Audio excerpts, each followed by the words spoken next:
You're watching Just the News. I'm Amita Balachandra. Let's get straight to our top story. We're focusing on the Russia-Ukraine conflict. It is day 5 after Russia invaded Ukraine. The delegations from the two countries have now begun peace talks. Now, the Ukrainian president's office earlier said that it wants an immediate ceasefire and the withdrawal of Russian forces. In the meantime, Russia wants to reach an agreement that was in the interest of both sides, according to the Russian negotiator. Meanwhile, in a video message, a Ukraine president urged EU to give Ukraine immediate membership. He said, and I quote, "Our goal is to be together with all Europeans and most importantly, to be on an equal footing. I'm sure it's fair. I'm sure it's possible." End quote. Now, to give you an update of what's really happening in Ukraine amid the peace talks, according to Ukraine's Interior Ministry advisor, dozens of people were killed and hundreds were wounded in rocket strikes by Russian forces on the Ukrainian city of Kharkiv on Monday morning. Now, the United Nations earlier had said that 102 civilians, including 7 children, have been killed after Russia attacked Ukraine. Meanwhile, Ukraine claims that at least 352 civilians, including 14 children, have been killed since the Russian invasion began, and this is data as of Sunday. Further, 1,684 people, including 116 children, according to Ukraine, have been wounded. Meanwhile, according to an Interfax report, Russian forces seized 2 small cities in southeastern Ukraine and the area around a nuclear power plant as well. Meanwhile, residents of Kyiv were free to leave the underground shelters they've been staying in as the weekend-long curfew was lifted today, according to a report by the BBC. Grocery stores will be allowed to open and public transport will start running, although subway trains will run much less often than usual. Now, this is India's situation and evacuation plan. It's called Operation Ganga. According to Indian Express, quoting government sources, said that India will send 4 union ministers to Ukraine's neighbouring countries to coordinate evacuation operations to bring back Indian students. Now, Madhabi Puri will head to Hungary, Jyotiraditya Scindia will go to Romania and Moldova, Kiran Rijiju to Slovakia, and General V.K. Singh to Poland. The Indian Embassy in Ukraine has issued a fresh advisory. It's tweeted today asking students to not exhibit aggressive behavior while at the railway stations. Now, the advisory said, and I quote, "We sincerely request all Indian nationals or students to remain calm, peaceful, and united. A large crowd can be expected at the railway stations. Therefore, it is advised that all Indian students remain patient, composed, and especially not to exhibit aggressive behavior while at the railway station." End quote. Now, Operation Ganga is what the government is calling it amidst several videos doing the rounds of students in Ukraine along the border saying that they're not getting enough help. According to the MEA, the 6th evacuation flight from Hungary's capital Budapest, carrying 240 Indian nationals who were stranded in Ukraine, landed at the Delhi airport today. Union Minister Mukhtar Abbas Naqvi welcomed the Indian nationals at the airport. MEA went on to say, and I quote, "We have a new route through Moldova. It's operational now. Our teams will assist you. They will assist in the evacuation of Indians to Romania." End quote. Now, the Health Ministry has also revised its international travel advisory for Indian students from Ukraine.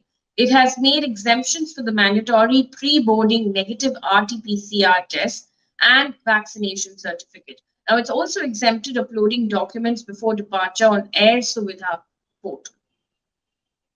Meanwhile, for the second time in a week, India has abstained from voting, this time on the resolution to call for UN body session on Ukraine. Russia has, of course, voted against the resolution. India, China, and the UAE abstained. Now, the resolution was adopted with 11 votes in favor. Now, this comes 2 days after the Russian veto blocked a UNSC resolution on its aggression against Ukraine. Now, here are the global sanctions on Russia, and several nations have increased those sanctions and imposed fresh sanctions as well. We'll start off with what Russia is saying to all of this.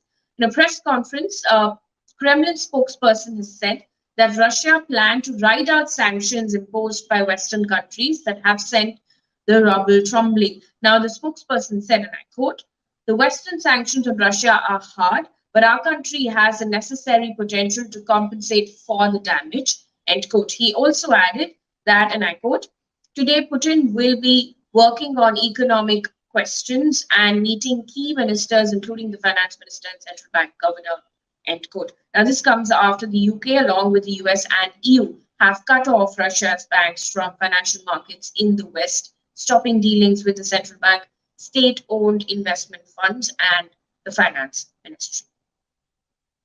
Also, Russia has announced that it is banning flights from airlines in 36 countries, including the UK, Germany, Spain, Italy, and Canada. Now, it follows a decision by the EU to ban Russian-owned, Russian-registered, or Russian-controlled aircraft from its airspace. Now, in reaction to all of this, Russian President Vladimir Putin ordered his defense chiefs to put the country's nuclear deterrence forces, I beg your pardon, on high alert on Sunday. Now, Russia has the world's largest arsenal of nuclear weapons and a huge cache of ballistic missiles as well. He also accused the West of taking unfriendly steps against Russia.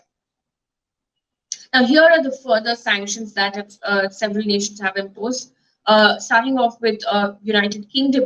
United Kingdom's Prime Minister has tweeted today, and I quote, "We have further isolated Russia from the international financial system this morning.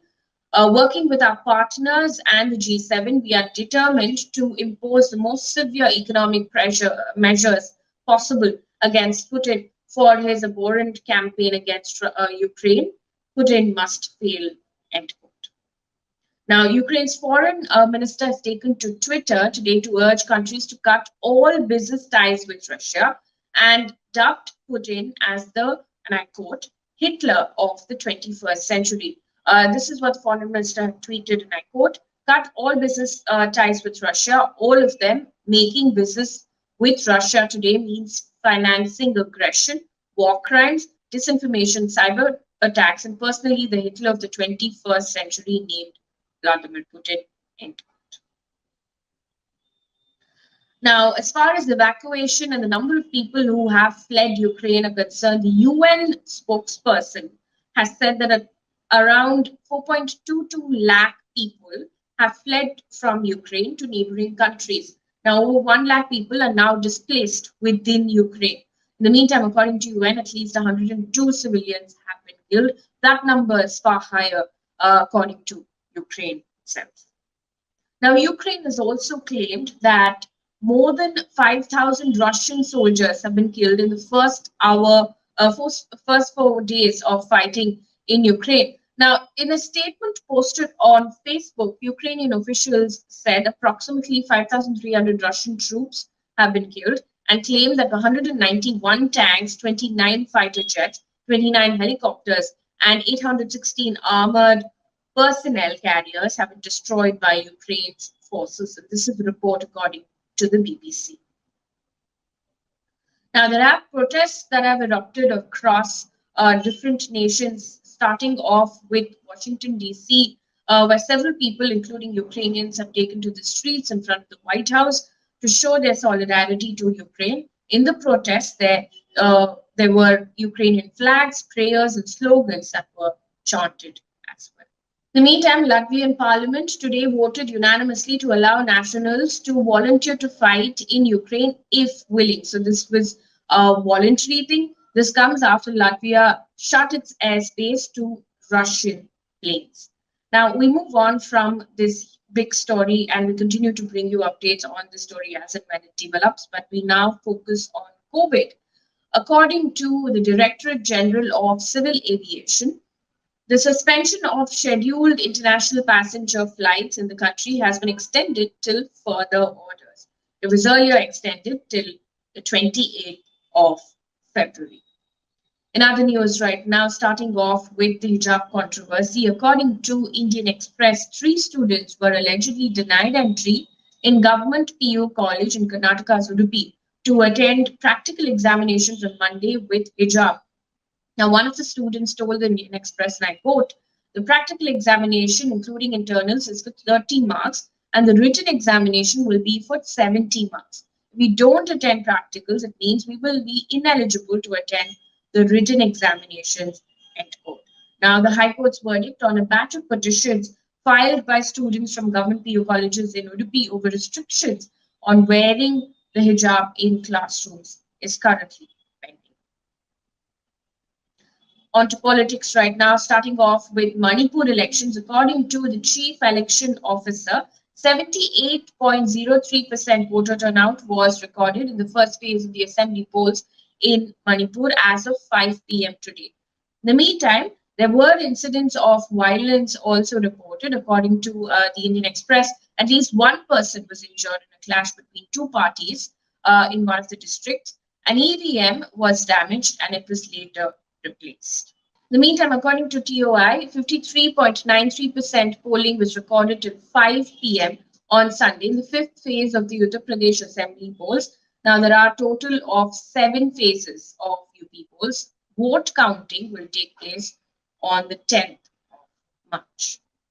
On to business news right now. According to data released by the Ministry of Statistics and Program Domestic Product, India's gross domestic product for the October-December quarter, which is Q3, grew by 5.4%, while the GDP for the entire financial year 21-22 is seen growing at 8.9%. Now, this is according to the second advanced and quarterly estimates of GDP. Also in the news, Amul has hiked the milk price by 2 rupees per litre and it will be effective from tomorrow, which is the 1st of March 2022. Last time it was hiked by 2 rupees per litre on June 2021. On to environment news. Now, this is an extremely important report by the IPCC, which has been released. And this is the second part of the report. The first part of the report was released in August last year. According to this report, which is by the IPCC or Intergovernmental Panel on Climate Change, the adverse impacts of climate change are far greater, more frequent, and vastly more disruptive than previously understood. Now, I'll tell you what the first part briefly said. The first part of the report that was released last year said and warned that 1.5 degrees Celsius warming was likely to be achieved before 2040 itself. Now, this latest report warns that multiple disasters induced by climate change are likely to emerge in different parts of the world in the next 2 decades, even if adequate efforts are made to keep the global rise in temperatures within 1.5 degrees Celsius from pre-industrial limits. Additionally, the report says, and this is quite alarming, many of the impacts of global warming are now simply irreversible. On to sports news right now. Tokyo Olympic silver medalist wrestler Ravi Dahiya defeated Uzbekistan's contender 11-10 in the 61 kg final to win gold in the Yasar Dogu ranking series in Istanbul. On the other hand, wrestlers Deepak Punia, Aman Gulla and Gyanendra Malla secured bronze medals. And one more piece of good news before we wrap things up here on this bulletin, and this is the big news. Madhabi Puri Buch has been appointed as the first ever woman chairperson of SEBI. She was not only SEBI's first woman whole-time member, but also the first person working at SEBI from the private sector. She has been appointed for a 3-year term. And I am Ahmedabad alumna, Buch started her career with ICICI Bank. That brings us to the end of this bulletin. Thank you so much for watching the net.